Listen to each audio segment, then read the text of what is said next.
Hey guys, Devildog here from Explominate.com, here with my friend Warmacblu as we start a Let's Learn and Play Age of Wonders 3 Golden Realms.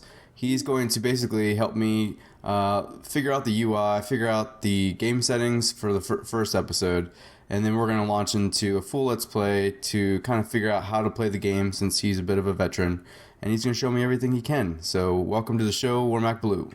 Thank you. And Alright. yeah, so the first episode will just do setting up the game, making the hero, which I don't think you and I are necessarily too interested in, but there are a lot of options.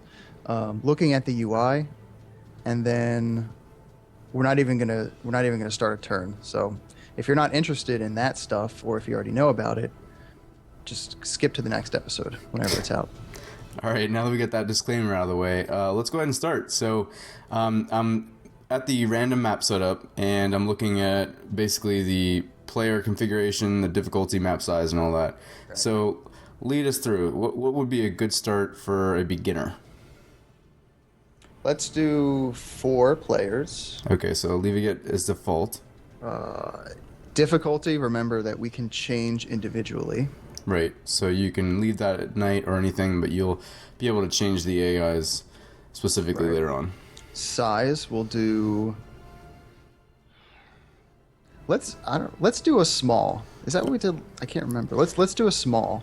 Yeah, I think we did a medium last time that we tried. Actually, just for a quick backstory, we tried this before. We had some audio issues, so we're trying it again. So yeah, we could do a small map this time. And we'll have underground, which kind of doubles the size, so That works for me. And we have the map type. We can go through land, continents, and looks like islands, and then a random. we're gonna do land to begin with. Continents or islands is very fun that we should do one day eventually. Okay. And your game flow, obviously, slow, random, normal, battle, empire building, adventure. Yeah, there's a there's a lot that you probably just click through and you're like, oh, I didn't even know there is all these options. Yeah, I actually just assumed that it was going to be like slow, fast, and here we have like adventure, empire building. What are the differences between Yeah. these? You can highlight and read, but basically adventure is they give you a big army, and it where you go and you kill all the mobs, the AI mobs, and the what do they call them? The hostile baddies, however you want to say, Right.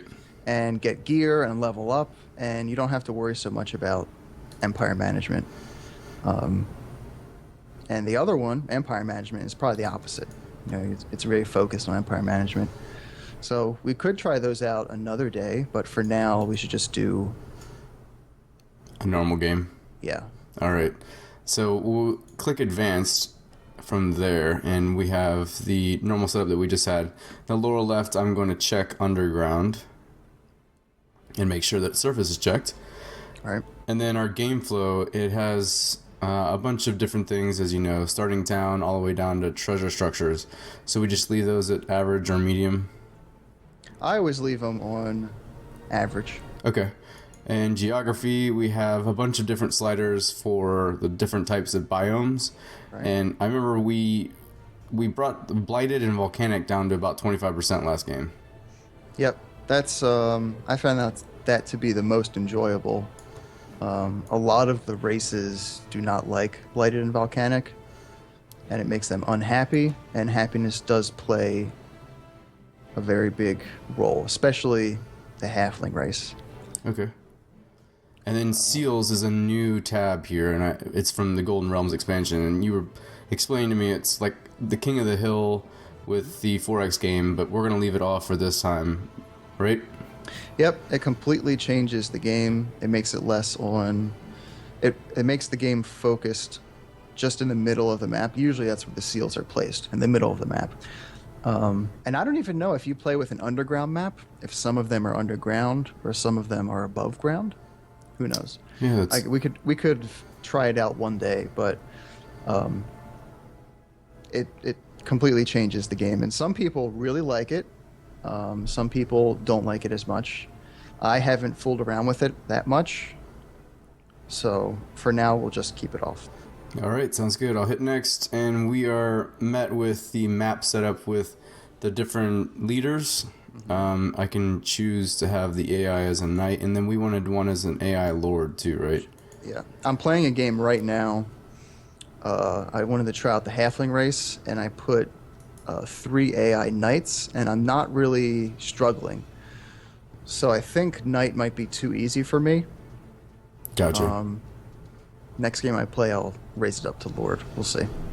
And then in the upper right, we have simultaneous turns and classic turns. And from what I remember last time, you said that the classic turns are basically that each of the factions or players go in specified turn orders, and there aren't any, obviously people aren't moving simultaneously. The factions, the minor factions, and all that, they're not moving simultaneously. So you have to kind of be aware of the turn order. Whereas Right. simultaneous turns, you can sometimes wait for other factions to move before you move and stuff like that. Yeah, you can exploit it and move before other factions move. So let's say you accidentally move your army into a dangerous place at the end of your turn. You can at the beginning of the next turn. I'm sorry. You can move your army out of danger before the AI can react. Now, in this game, it's kind of hard to do that because it kind of slows down a little bit while it's computing the AI move. It's still doable though. And you recommended we leave it on simultaneous turns for multiplayer because of time constraints and everything like Yeah, that. if there's two human multiplayer, or if there's two humans, simultaneous is the best, so that you're not just sitting around staring at your screen while I'm taking my turn. Gotcha. And we'll leave the turn timer off because we're going to be talking, and it's Right. best that we probably don't limit that. And we're gonna, from what I understand, from what I remember, we did teams last time so that you could kind of watch what I did and offer me suggestions and stuff like that, right?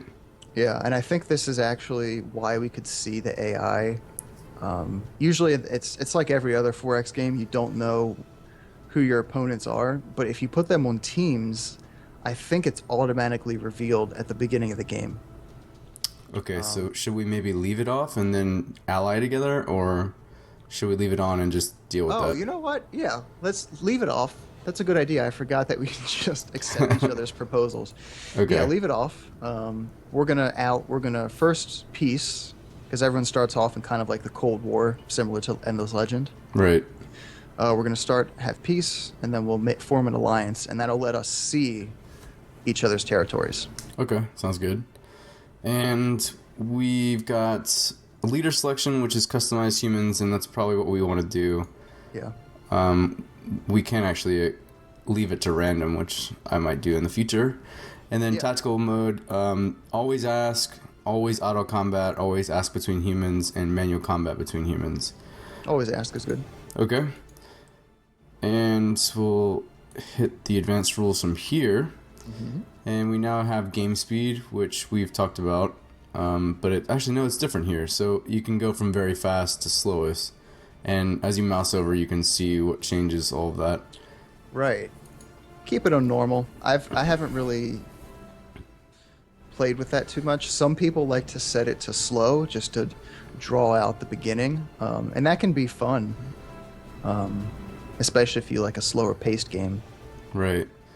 And then below that, starting resources we'll leave on standard. Starting skills, you like to keep it a little bit fewer so that you build your Oh, yeah. heroes up. Yeah, put that on few. I think you'll start off with 1 or 2 spells, It says 2. and yeah, that's fine. Okay. You start off with 2 spells, and then you really have to decide what you want to do next. Alright, so all heroes have resurgence. And this is what you explained to me as basically once a hero dies, if you leave it on, they come back, they're spawned back in the city, and after 3 turns or so, they come back and they're able to fight again. But if you take it off, then once they die, they're dead forever. That's it. Yeah. Okay. And I want it to be never.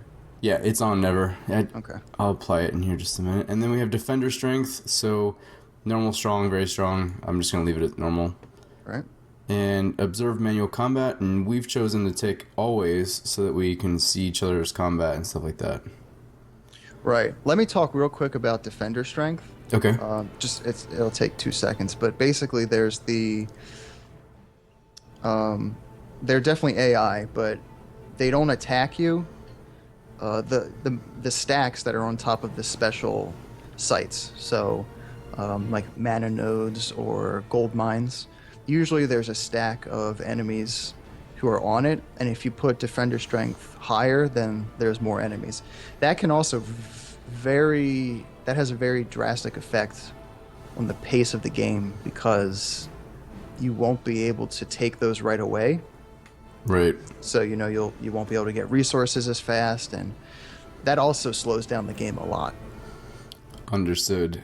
All right. So coming back down, and we'll leave manual combat as always, and then below that you have maximum number of heroes, and you and I both agreed that we like a smaller amount of heroes per map.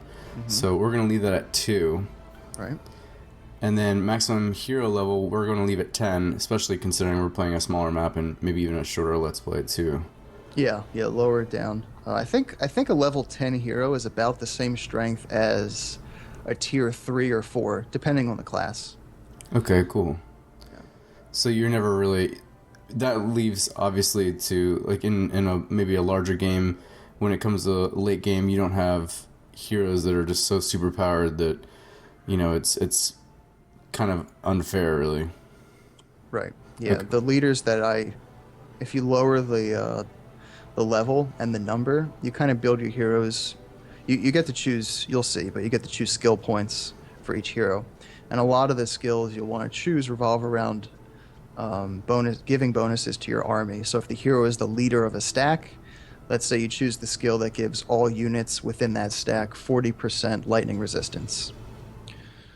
So usually heroes become more support than tanks.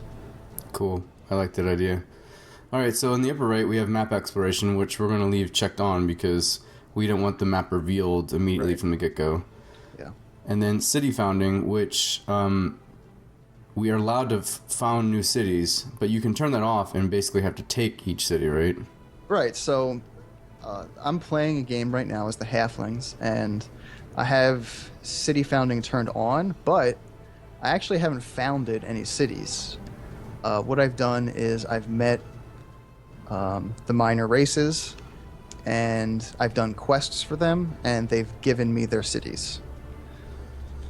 See, I almost like the idea of turning it off. Like, Yeah, turn it off. Okay, cool. All right. That's fine. Good. The AI might be even weaker if you turn it off, which is fine. We're just getting started.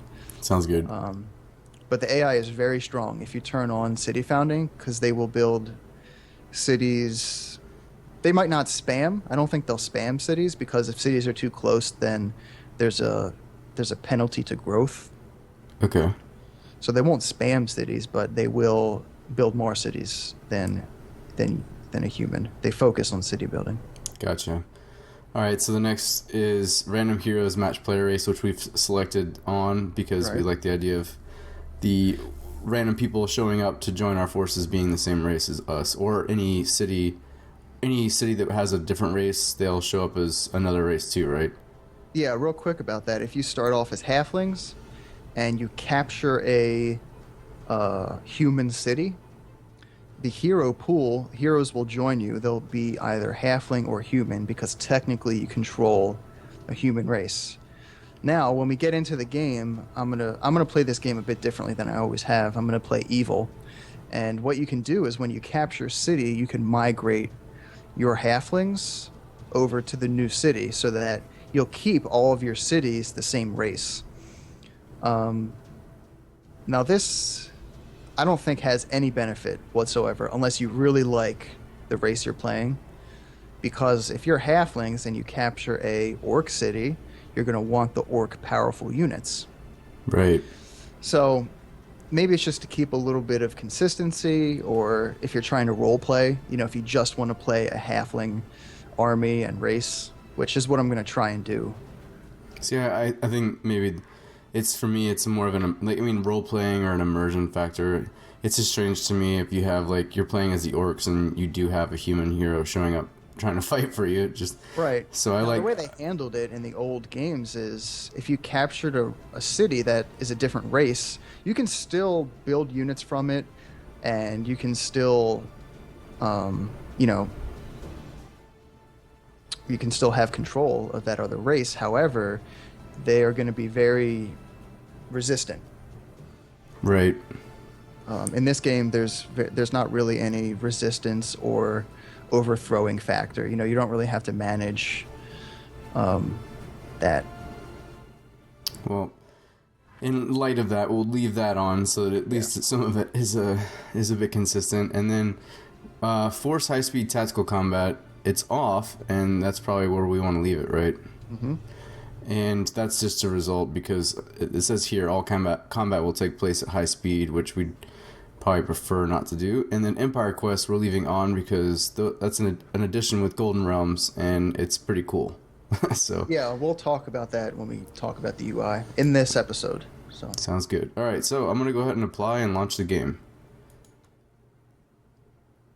And there we go. So now we're met with the character selection screen. yeah, you can select a class or race. We are going to probably customize new. Sounds So you're good to going me. to want to click customize new. And from what I remember you saying last time, if I wanted something a little bit more simple, I'll start with the sorcerer class. But can we go in through a little bit of each class? Yeah, so the sorcerer is you can highlight and read if you want. We're not going to do that today, but I guess you could highlight and maybe the people watching can pause the game if they want to read.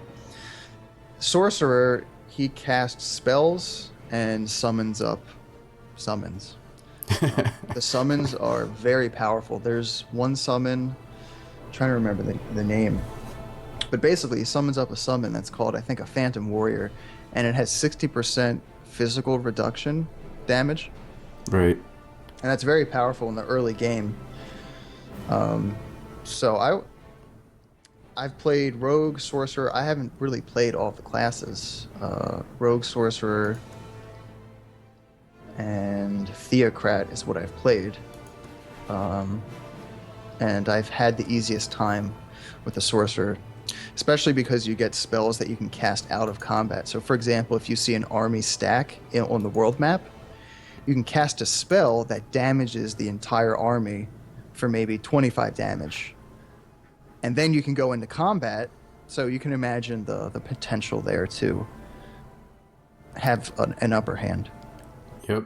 I think I'm gonna select a sorcerer Right, for my okay. first time, and what I'll do is I'll random character until I grab one, and we'll just go from there. Right, well, let's talk real quick about the other ones. Okay, yeah, let's do that. Actually. Sorcerer, next is Theocrat, kind of holy power, maybe like the clerics, you would want to say. Right. They have Crusaders, and they have, I think the highest tier unit is, it's like a holy ark. It's just a giant floating building that's very powerful. Warlord, I haven't played them, but I'm assuming that they are very good at combat. And they don't cast a lot of spells. It says that they're master tacticians and legendary warriors. So I'm imagining that you get some spells that'll allow you to produce units faster, maybe buff your units. So from what I remember, because it's the only character class that I've played so far, is that they are more of like a tank warrior or a tank unit themselves. They do have some like combat buffing abilities and stuff like that, but their main focus is to act as a pretty strong unit on the battlefield. okay. Next is Arch Druid or Arc Druid. Yep. They are I guess, druids, if you were to think of any RPG system. So they can summon up animals and they cast lightning spells. And their units that they get are, it says right there, they get hunters, shamans, and wild beasts. So if you build the special druid building in your cities, then you'll have access to the shamans and the hunters and wild beasts, and they're more support classes, support units. All right, and your next class being the Dreadnought.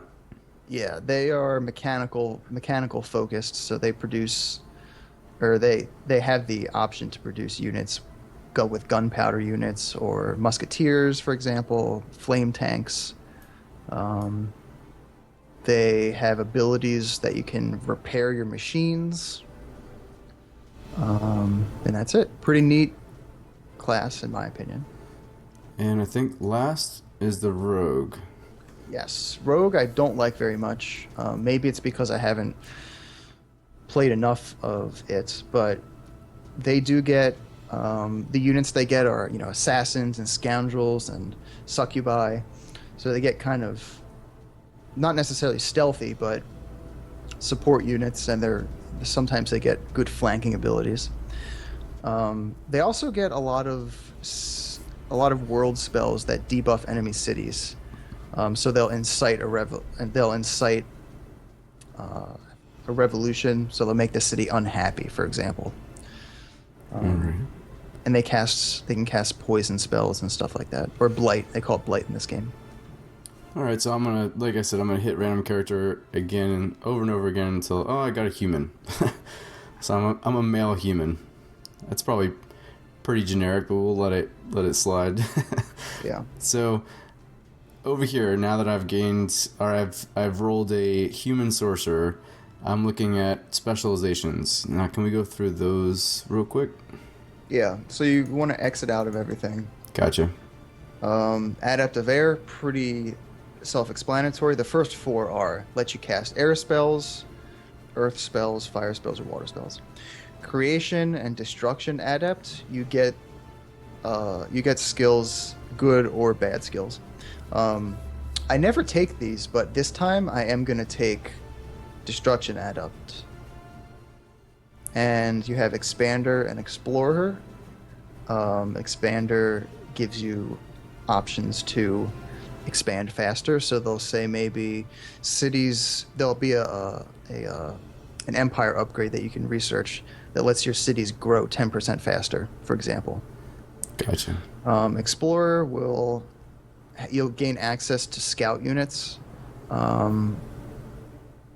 I really haven't researched too much into this tree, so I'm not sure many of their spells, but I think most of these are self-explanatory, except for the last two, which were added in the Golden Realms expansion pack.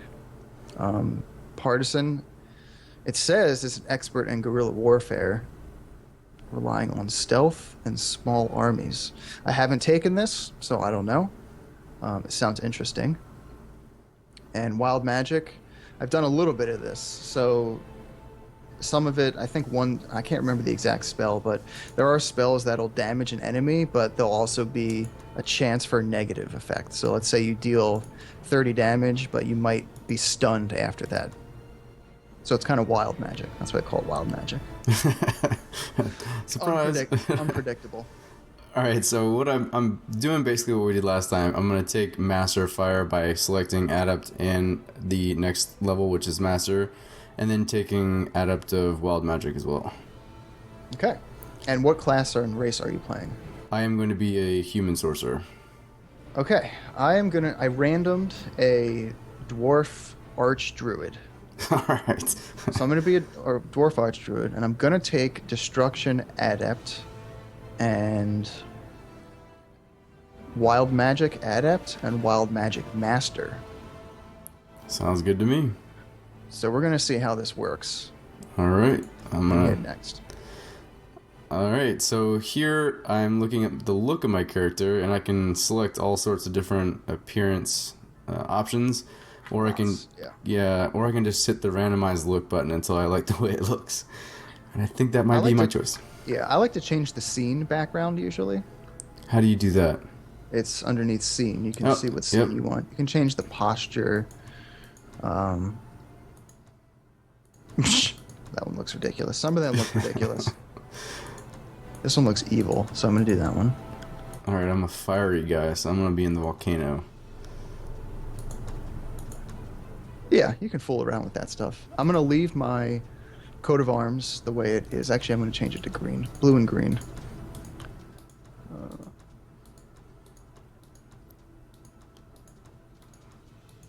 Alright, I'm just going to keep hitting randomized look until I find something cool. Okay. Sure, this guy's fine. And I'm going to find the volcano again. There we go. And I'm going to change my colors to the Explorminate colors. Go team! Yeah. All right, and I am set. I can change the portrait. I'm gonna change it just a bit. Yeah.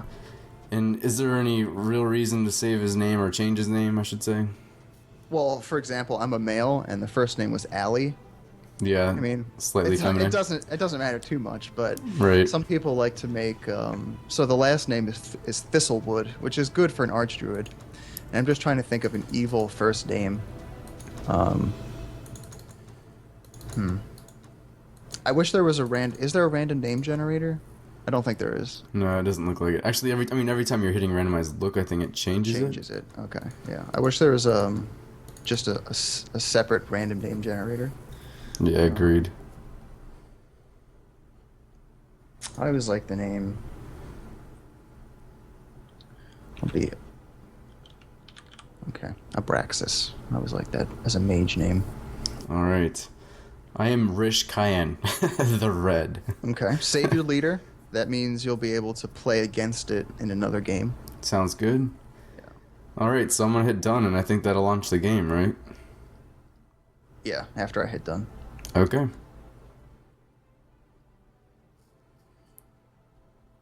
All right. See, the one thing I mean, from my short experience, and I do have a decent computer, but I've noticed that the world generation is just extremely fast.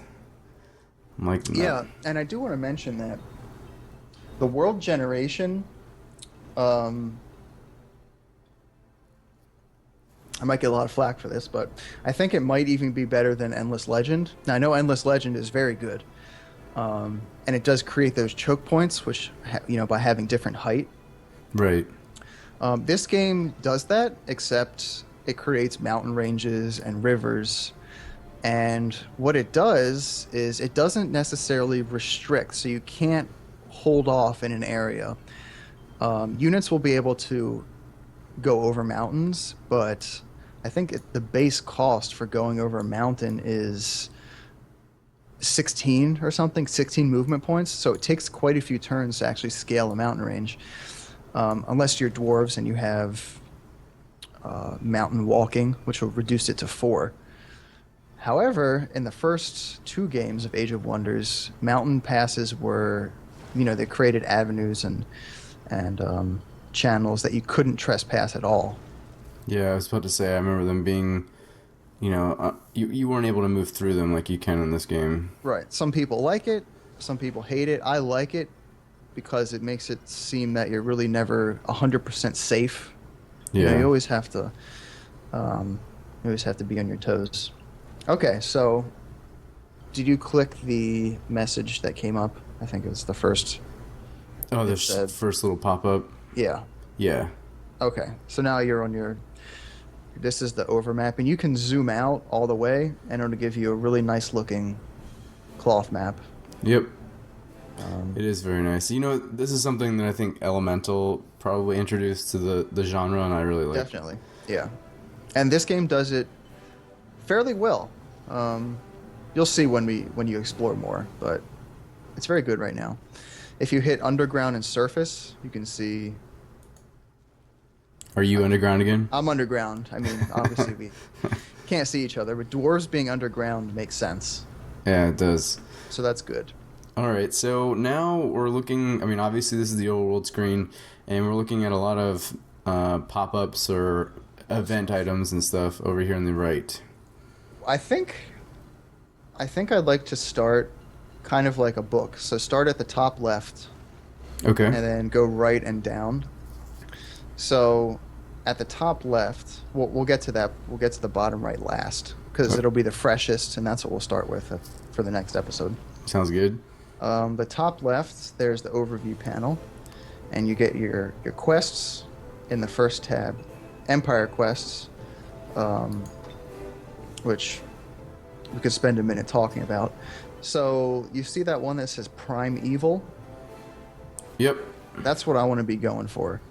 In order to achieve a pure evil alignment, I have to do evil things by raising cities or migrating only dwarves to cities.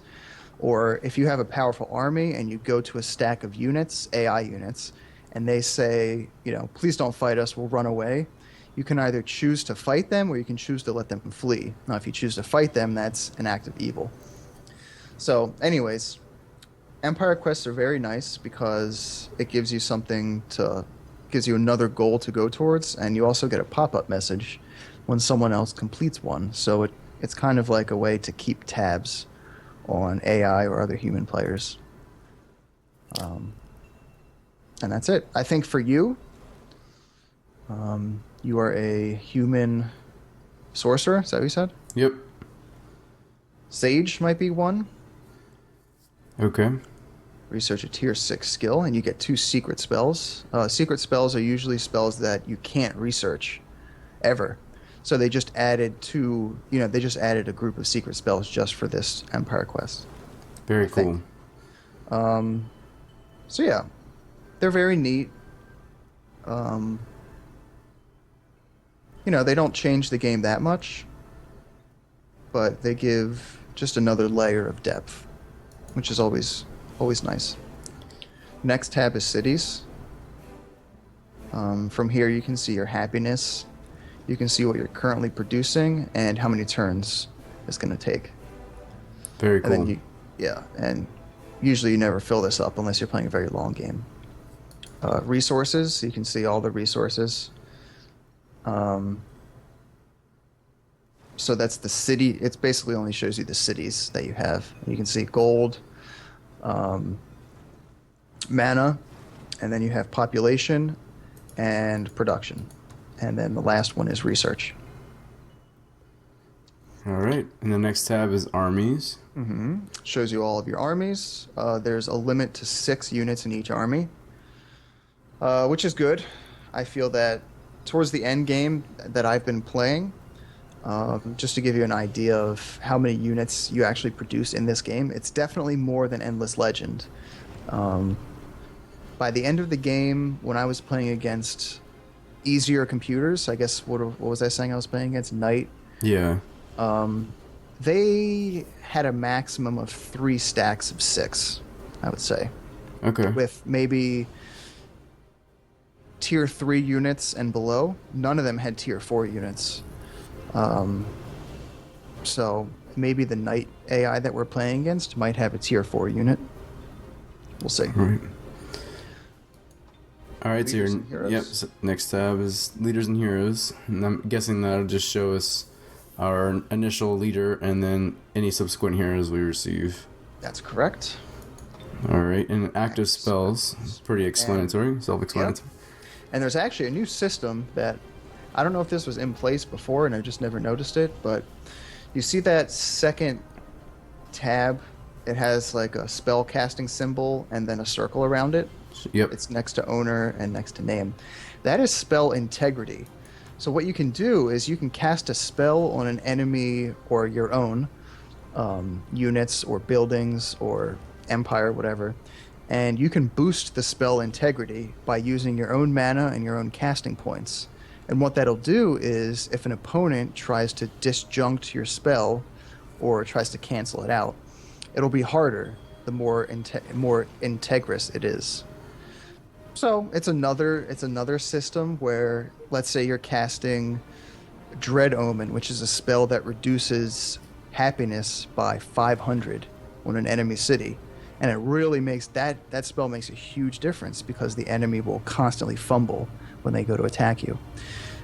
Now, if you boost the integrity of that spell, they won't be able to cancel it out. Gotcha. So it's very neat, and we will definitely go into that when we start looking into spells. All right, so the next order of business would be the diplomacy menu. Right? See? Nice. We don't know who anyone else is, so I guess the teams did have that effect. Yeah. Okay.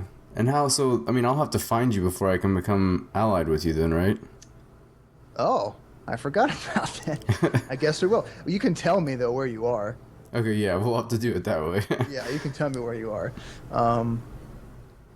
So that's diplomacy. Next is Tome of Wonders, which is a fantastic source of information. Oh, wow, I had no idea it was this in-depth. Yeah, if you're confused about anything, I usually don't look at it unless there's a building that I don't know. And what's really neat is within the spells or within pop-ups or something, there'll be like kind of like hyperlinks where you can click and it'll lead you to the Tome of Wonders to get more information. That's very cool. So it's good. And then I think there's even a search. So if you just want to type in. Yeah, so it's at the bottom. Yep. Yeah. Okay. Middle of the screen, you have your gold, your mana, your research, and your casting points. Okay. Pretty self-explanatory. You can highlight to see where everything's coming from. Yep. Very good tooltips. Yep. Right side, the event history. I don't look at this. You can look at it if it's another... Actually, it might be useful in simultaneous turns because you don't know what happened during the computer's turn since you were busy taking your turn. Yeah. So it could be useful. Map settings. There's lots of map settings that you can customize to how you like it. Yeah. You can even change the mini map. So... without having to go into a start menu, which is awesome. It changes right on the fly.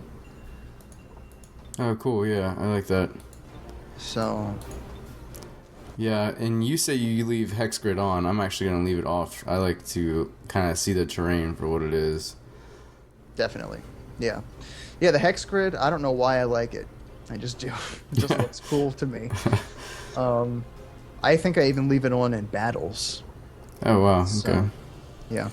Okay. Next is just the menu where you can change the options, save, surrender, etc. All right, so your next order of business is the events here that are lined up on the side. Bottom left, you mean? Oh, we're going to the left. All right, my bad. No problem. Let's do that. It's pretty quick. You have your alignment, which is the first flag on the left. Okay. And then you have... you can't click on that. Then you have diplomacy, so that's just a quick way to get to diplomacy. If you want to click it, the middle flag. Yep. And then you have your empire happiness, which you can raise or lower. You don't want to lower it. You want to raise it. And you raise it by or winning battles. Or sometimes there's random events, like there'll be a... how do you call it? It'll be a festival of happiness will happen in one of your cities. Right. Just randomly, and it'll increase your empire happiness for a certain amount of turns. All right, and so we have the research button here. Are we gonna hit that? No. Okay. No, but you do have your hero, and you can select that just by clicking. That'll select your hero. Cool. Okay. Oh yeah, and moving, it's different for every single game, so you might get confused, but there are no right-clicking out of menus, kind of like Endless Legend. Usually you have to hit X's or... yeah, X's.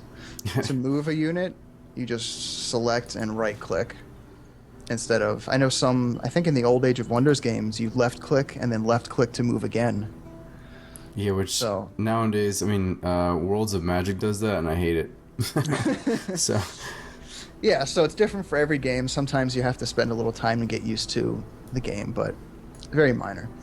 Okay, right-hand side, there's the mini-map. Above the mini-map are all the flags, and that represents the players. And then you already clicked the underground and surface toggle. Yep. You have the end turned button, which you can either hit enter on the numpad, which I do, or I guess you can hit control enter. I've never done that. And then you have your cast spell.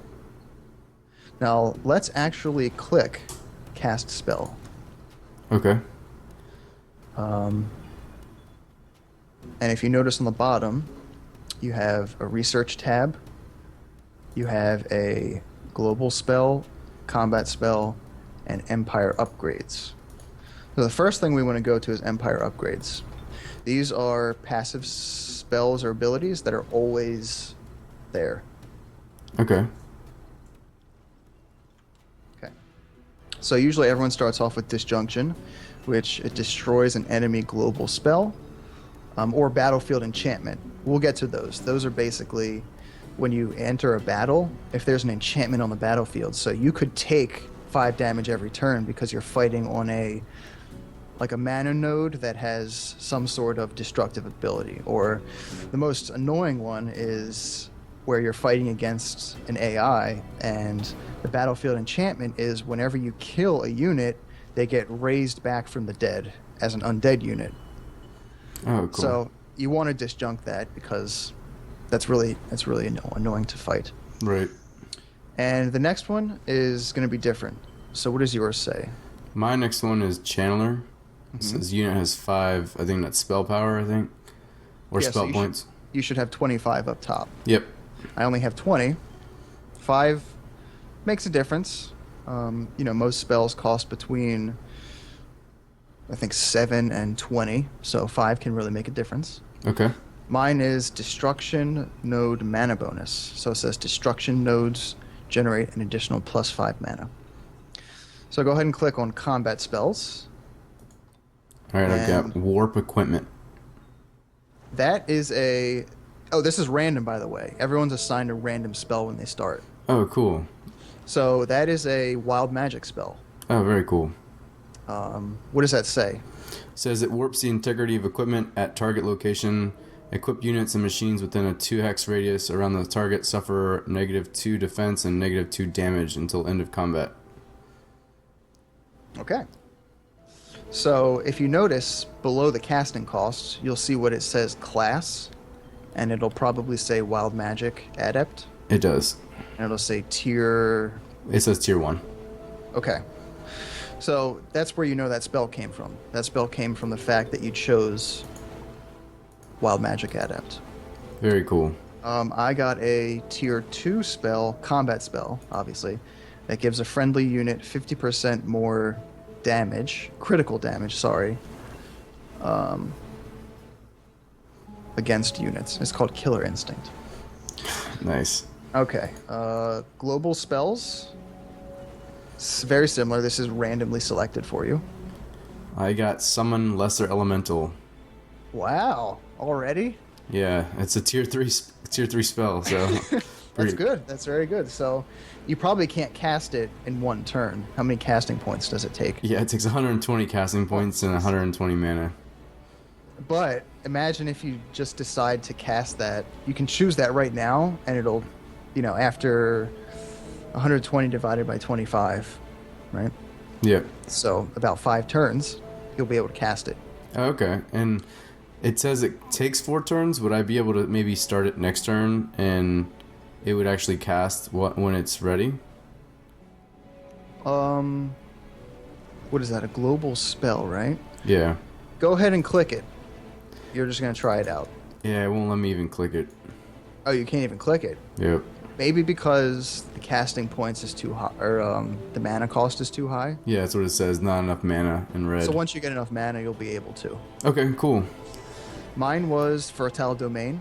It boosts the growth of a city, and it gives it 200 population Very cool. forever.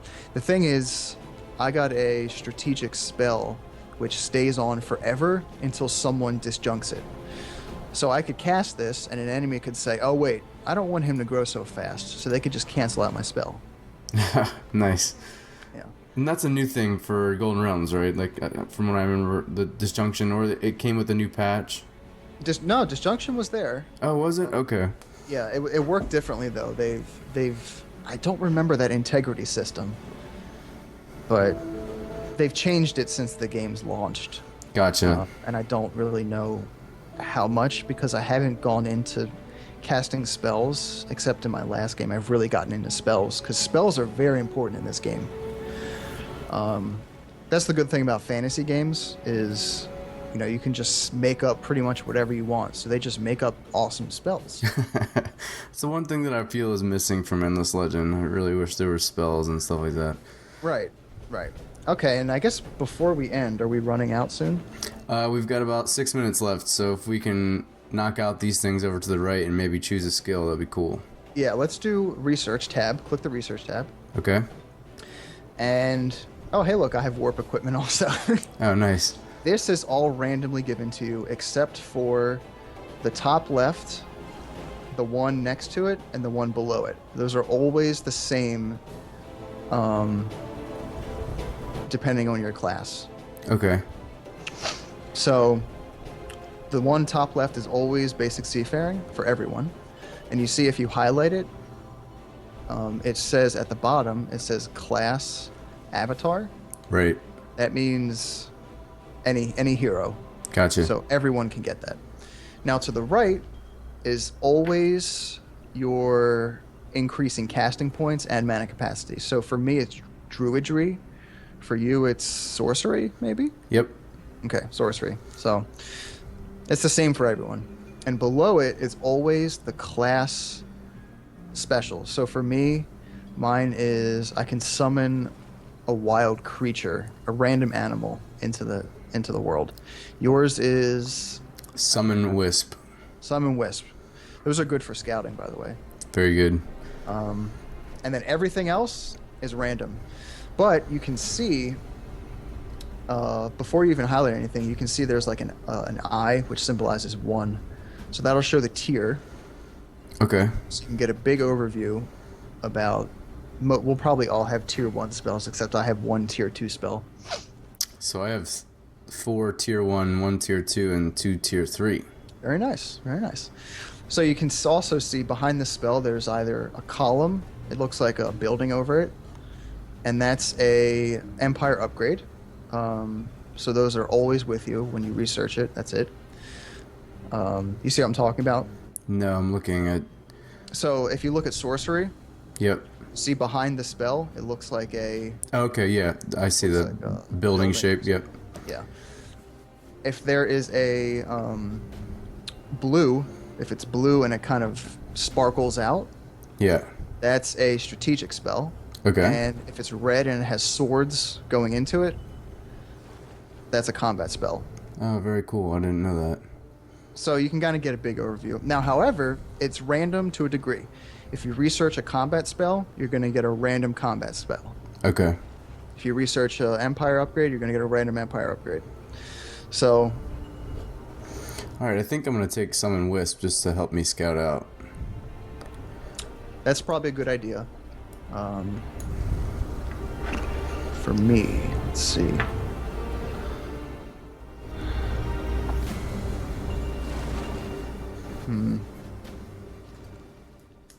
Usually I take a while to think about this. I'm going to also do what you did. Very similar. Summon wild animal. So now you can see in the bottom left it has 3 turns left. All right. The same for both of us. It does, yeah. Okay. We can go through these real quick. Okay, so here offers to join, and you said always take the first one. Yeah, left click and hit accept. Okay. Always take the first one. Now we chose 2 heroes, right? Yes. So we're going to want... How much did that cost? I forgot. I didn't even look. That's bad. I just said yes. I think it cost 100 because we had 300 and now we have 200. So the next hero is going to cost 150. Okay. So always make sure you have 150 gold. Gotcha. Empire quests, we already went over these, so you Right. can dismiss the hint. Okay. Protect your leader in Throne City. These are just... these are also quests, but they're kind of obvious. So if you look at that real quick, protect your leader in Throne City, you can click the blue text. Oh, yeah. Okay. And that'll bring you to the Tome of Wonders. Very cool. Awesome, in my opinion. Oh, that is definitely a neat system. Yeah, for helping new players. Yeah, I wish more games would do that. That's pretty cool. Allied victory. We're going to become allies. Defeat rival. Revel. I like Defeat rival empires. That's awesome. All right, so last order of business. Do we do are we going to select production for our starting city? Or do you want to get into that next time? We'll do that next time. Okay. All right, well then I think that's probably a pretty good place to stop. Next episode we'll be getting into choosing production and maybe even making our first turn or 2 or 5, depending on how quickly we can get through it. And yeah, sounds good. Well, Warmacblu, I really appreciate you joining us. We're going to be back real soon. Thanks for watching the first episode. We'll see you next time.